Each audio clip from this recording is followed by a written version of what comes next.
People think that working for a professional congress organizer is just all about traveling around the world and visiting beautiful cities. Is that too, but it's also a lot of other challenges. Where have I been this year? Paris, Buenos Aires, Lisbon. Actually, I have been there this year as well. So many things are going on. the setup day, Signage. Social media takeovers to cover the event. I make sure all presentations run smoothly. I'm responsible for the company's budget, sealing the deal with so many vendors, Food and beverage. booking accommodations for thousands of people.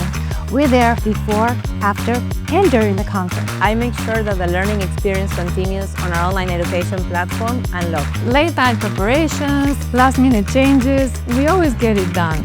We need to make sure that we are keeping the high Genesis standards. And for that, you need a great team, people who are prepared to roll up their sleeves and dive in. It's incredible to watch it all come together. Together and having fun while doing it. None of this will be possible without the amazing Canis team that I get to work with. Quite possibly the best group of people I ever worked with. Canis is always there for me. Is it difficult being on the road for so long without my family?